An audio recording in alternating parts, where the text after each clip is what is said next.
I was looking for a room to stay during the week while teaching, and I was met at the door of this prospective place by a large orange belt and setter, and a beautiful dog. And the reason she was there as a pet was because she was deaf. But that's how I found out where that setter looked so appealing.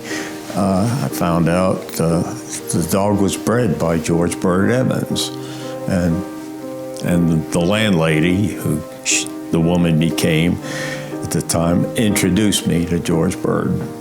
Went up and listened to him play a classical guitar one evening. And it so happens he had a litter of pups at the time, and I met the qualifications to get one of the pups, and acquired the mother of the litter as well. That was Ryman's Blue Heather, and that was the start of my own kennel, Ryman's Blue Heather, a dog bred by George Ryman.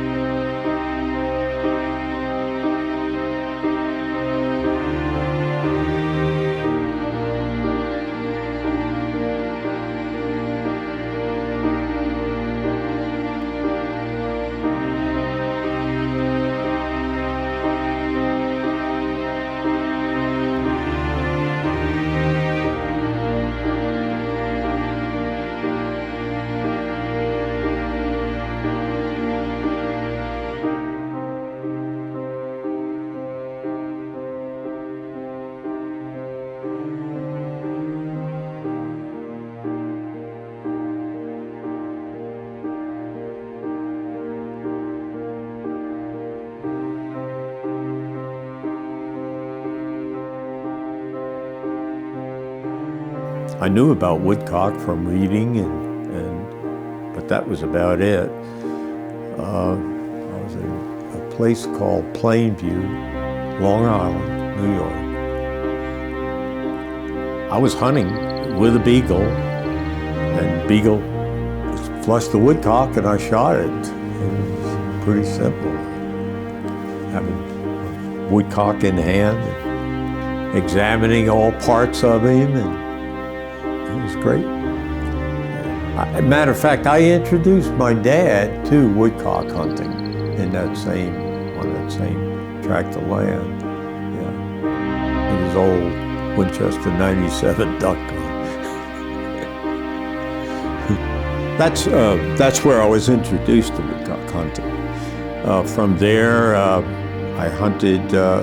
Really started grouse hunting while going to school in central New York at Syracuse, and began hunting grouse and woodcocks with beagles in that area. He called this the Gate. It was my first hunt in the valley as well as George's. Well, George had hunted the valley previously, but not for woodcocks. He had never been involved in a flight, the likes of which that we experienced that day. The hunts described in a couple of his books, really. I wasn't used to having a glass of wine poured in fine crystal at the end of the hunt, and it was a fine experience for me. But I watched them. They loved to woodcock hunt and snipe. And I watched them, and they would walk so slowly. They'd just take a few steps, let the dogs work thoroughly, take a few steps. I learned something there, but I could never at that age, the young age, I could never get myself to slow down to that extent. Now I fully understand at this age why and how effective that can be. Let the dogs do the work, you know. I'm Walt Lesser, and I'm a member of the Ruffed Grouse Society and the American Woodcock Society.